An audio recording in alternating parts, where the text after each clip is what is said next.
Hello, this is Larry with T6 Racing. In this video I'm going to show you how I remove the boss in your cylinder head and give you a breakdown on what I've done.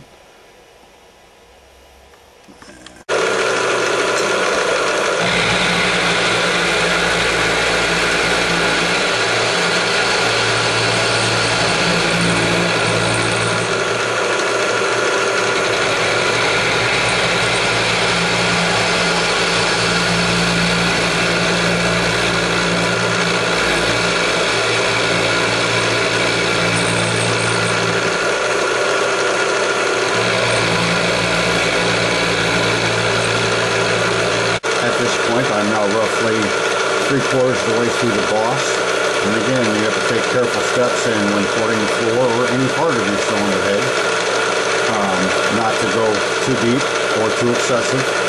It's better to come up short and blend by hand. Now we have to completely remove the boss. As you'll notice, there's some slight stepping there on the port floor. That is to remove 90%, maybe even 98% of the boss with the mill, and I will show you a closer view of how it was graduated out, and I'll show you the top of the port as well, what will have to be remained, and you can blend it out by hand. As you can see here, there's very little bit left of the boss, opposed to taking the boss out any other manner. This leaves very minimal hand blending. Now here is the top of the port. This portion that you see here is all that has to be blended out after the boss has been removed. This will have to be blended out by hand. And now here I'm getting ready to install the new T6G2 Max Flow Lump, patent pending, as you can see. And we'll install that into the new cylinder head here, which has never been used. It's a NOS stock head that is being upgraded.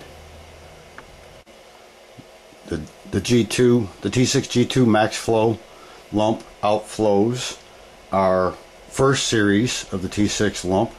This is where it's already been machined and been getting ready for installation to go in the cylinder head here. And in a second I'll show you on how to clean up the port floor. These are the hand grinders, air grinder that can be used to port your cylinder head. I prefer to use the longer nose. Gives you a little bit more to hang on to here and helps support the tool and give you a much firmer and better control over cleaning the ports. You don't want them rough, you want them nice and uniform, non-wavy.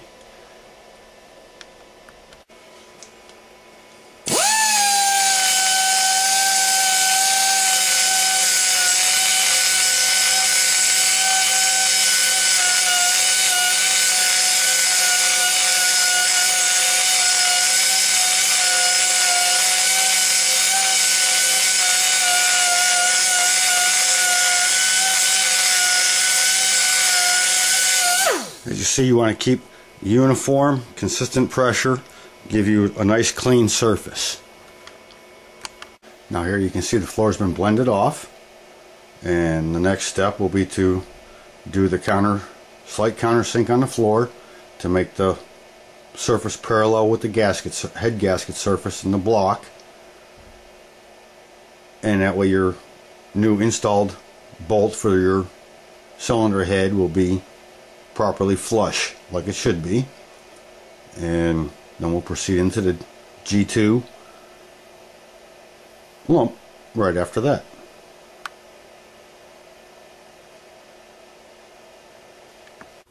Now what I've done here is I've already chucked up, installed a 25/64 end mill.